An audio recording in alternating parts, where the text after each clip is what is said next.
Pemirsa, Kejaksaan Agung RI telah melimpahkan berkas perkara 10 tersangka yang diduga terlibat dalam kasus korupsi tata niaga komoditas timah. Jaksa penuntut umum akan melanjutkan proses dakwaan sebelum diajukan ke pengadilan.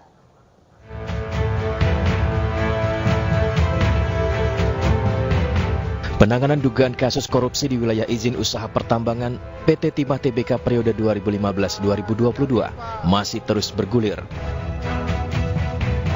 Perkembangan terbaru, penyidik Kejaksaan Agung telah menyerahkan berkas perkara 10 tersangka kepada Jaksa Penuntut Umum di Kejaksaan Negeri Jakarta Selatan.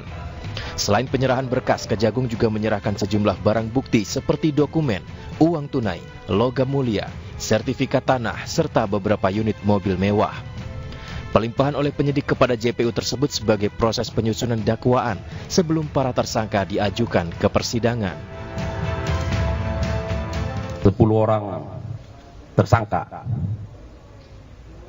di Kejaksaan Negeri Jakarta Selatan tentu diserahkan kepada penuntut umum yang ada di Kejaksaan Negeri Jakarta Selatan.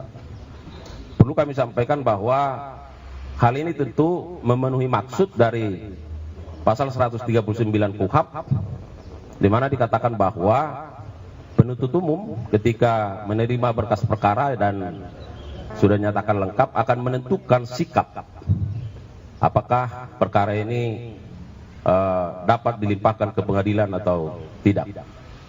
Dalam kaitan inilah maka penyerahan tersangka dan barang bukti, karena beberapa waktu yang lalu penuntut umum telah menyatakan berkas perkara lengkap, sehingga penyidik menyerahkan para tersangka hari ini dan barang bukti kepada penuntut umum di Kejaksaan Negeri Jakarta Selatan.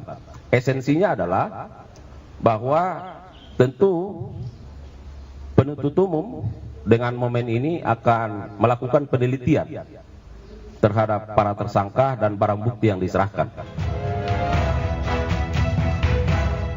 Sebelumnya penyidik Jampitsus Kejagung telah menyerahkan berkas perkara 2 tersangka, yakni Tamron TN dan Ahmad Albani AA. Sebanyak 12 tersangka telah dilimpahkan ke JPU dari total 22 tersangka yang telah ditetapkan oleh Kejagung.